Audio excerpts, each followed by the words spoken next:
deux zones, la zone ouest et la zone est. Donc en noir, la zone de Cumbia, à l'ouest, donc là où il y a du coton, et en blanc, la zone de Dano qui est plus vivrière. Ce qu'on voit en fait, c'est que le premier effet, c'est le soin au sol. Pour les paysans, d'abord l'arbre soigne le sol. Fertilisation, humidité, c'est un service vraiment transversal, mais qui est surtout cité à l'est, chez les vivriers, pas tellement chez les cotonniers. Par contre, il y a un mauvais service que rend l'arbre, c'est l'ombrage. Parce qu'en fait, les gens cultivent, et sous l'ombre du karité, ben, évidemment, a priori, ça produit moins. Donc, Dano valorise plus les arbres pour les cultures extensives, de subsistance, ils associent ça au bonheur, et par contre, à Cumbia, qui est mécanisé, il parle de gènes. C'est-à-dire tout cela, partant d'expérience. Mais tout d'abord, c'est très important, très souvent on parle des changements climatiques, mais je pense qu'il faut plus parler des changements globaux de façon générale, et le constat est réel et vécu. Il s'agit bien d'écosystèmes en souffrance, il s'agit bien de systèmes sociaux et économiques qui également ont un problème au niveau de leur fonctionnement, et il s'agit bien d'état de santé. Quand on parle d'état de santé, c'est physique et moral de l'humain, et bien entendu du bien-être de l'humain et donc de l'humanisme. Tout est absolument lié. On ne peut pas aborder quelque chose sans aborder l'autre. L'humanité serait-elle en danger, en péril? L'humain est encore en train de poser ces questions.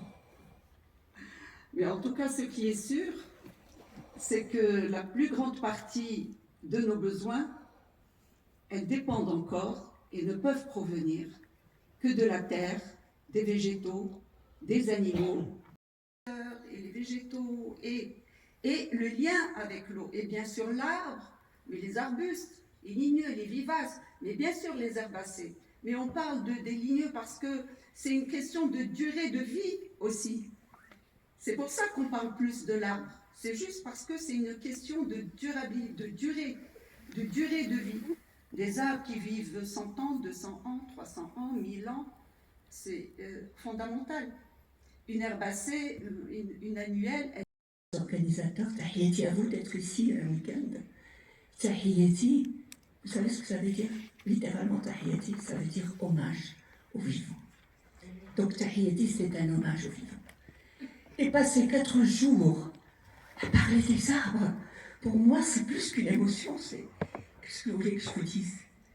C'est fabuleux. C'est vraiment formidable. Parler des arbres. Qui parlait des arbres autrefois?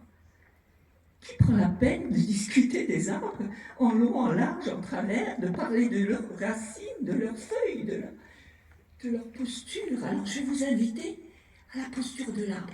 Vous voulez bien vous lever, tous? La posture de l'arbre. Nous allons faire l'hommage. La posture de l'arbre, c'est les jambes légèrement écartées dans le qigong, un petit peu fléchies.